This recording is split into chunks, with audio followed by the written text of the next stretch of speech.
Hello, today we're going to talk about structure 2.2.4. This one is all about the valence shell electron pair repulsion theory, or the VSEPR model. So the VSEPR theory, valence shell electron pair repulsion, just effectively means that the valence electrons are repelling. They're going to spread out as much as possible around the central atom.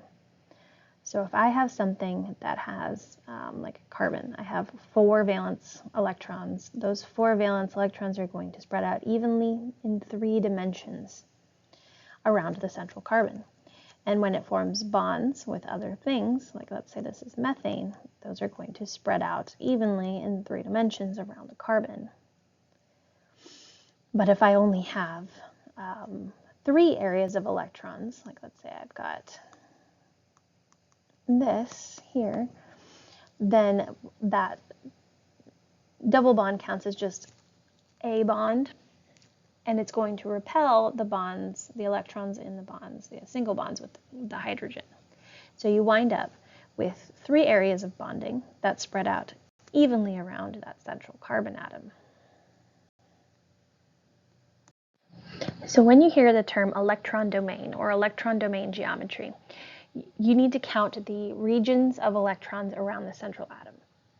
So I could have 2 electron domains, 3 electron domains, or 4 electron domains for this section. Excuse me. So let's say I have something like, let's do HCN, like that. Look at this central atom. There are 2 areas of electrons around that carbon. 2 areas of electrons. So, and they spread out evenly to be on opposite sides of the carbon atom. You could also have 3 electron domains. So if I have something like carbon with the oxygen here, there are 3 areas of electrons around the central carbon, and they spread out evenly around that central atom. Or you could have 4 electron domains, and that would be like the methane that we looked at, where the 4 hydrogens are spreading out in 3 dimensions around the central carbon. This one's a little harder to draw because it's in 3 dimensions. So imagine our central carbon atom. One of the hydrogens is coming out, one of the hydrogens is coming out. Now I'm going to draw it using wedge dash notation, so you can imagine one of the hydrogens is coming out of the page toward us, and one of the hydrogens going back behind the page. This gives you a sense of the 3-dimensional aspect. It's almost like a tripod with something sticking out the top as well. So you can see some things about the electron domain geometry here.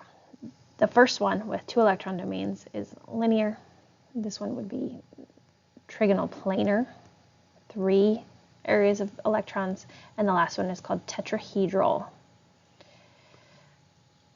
And so the one thing I do want to point out is sometimes you might be asked about the electron domain geometry when there are lone pairs of electrons. So if I have something like water,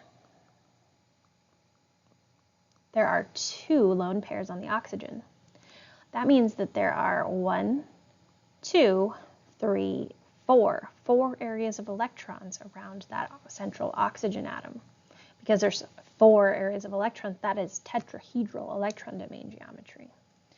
So count lone pairs the same as bonds for electron domains. You might also be asked to identify the molecular geometry, or just geometry. And for this one, you do need to distinguish between lone pairs or regular atoms. But let's take a look at linear first. If it's linear, you can either have a central atom with 2 outside atoms, and these bonds might be single bonds, double bonds, triple bonds, it doesn't matter. Or you could have something like this, where you have a lone pair. Heck, you could even just have 2 atoms with no lone pair, because linear is special like that. So both of those are considered linear. All right. The next one let's look at is trigonal planar.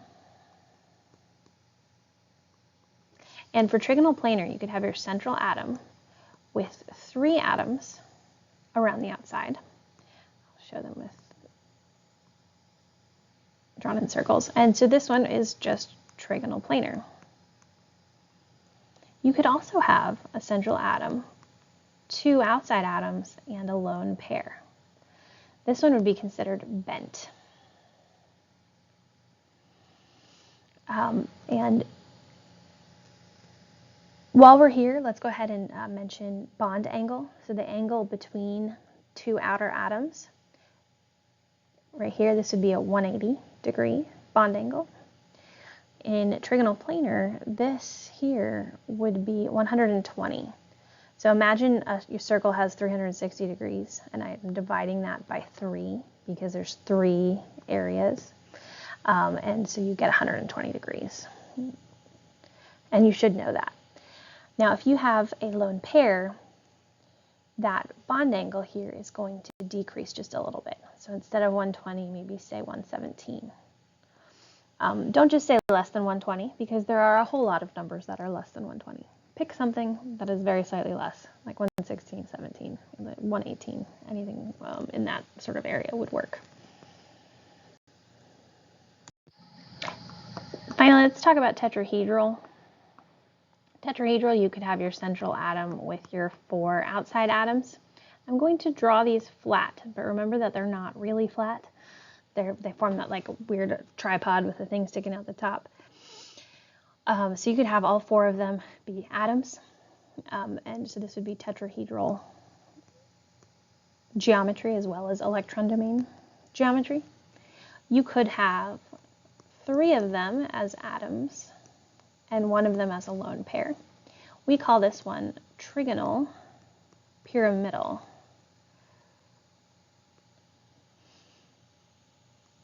You could have 2 of them be lone pairs and 2 of them be atoms. And that would we call bent. Okay, so make sure you know all 3 of those.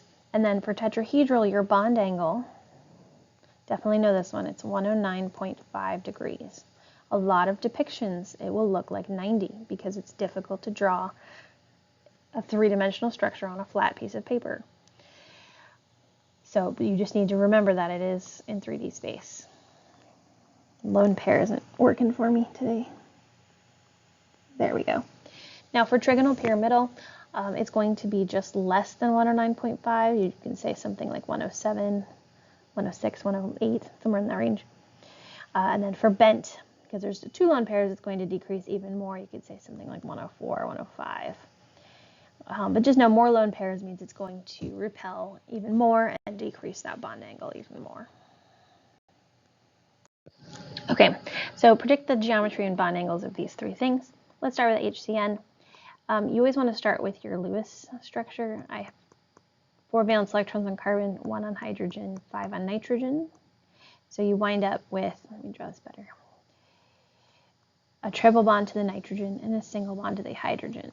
So you get here, there are 2 areas of bonding around the carbon. So that is a linear electron domain geometry, and just linear is your geometry there, linear. And so you have a 180-degree bond angle.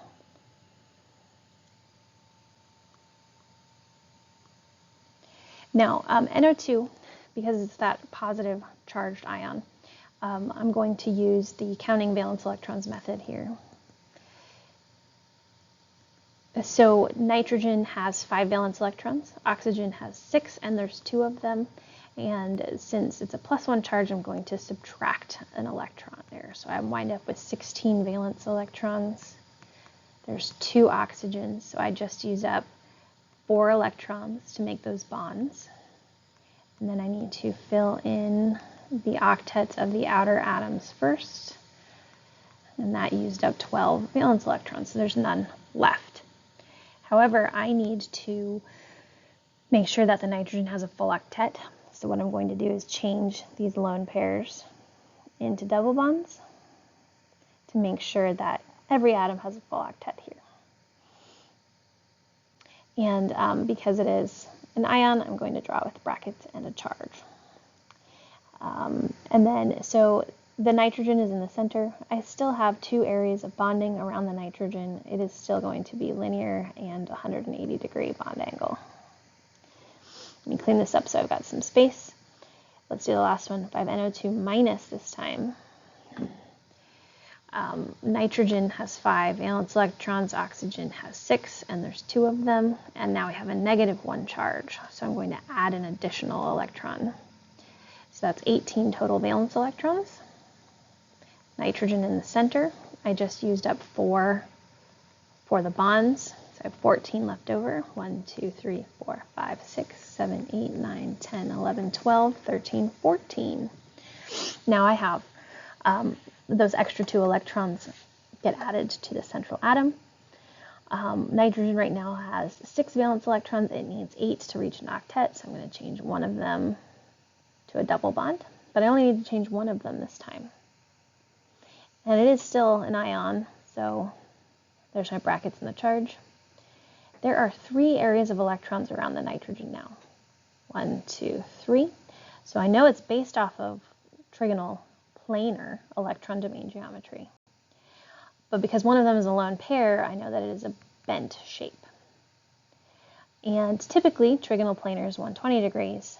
But since one of them is a lone pair, it winds up being a little bit less. So we can say something about 117.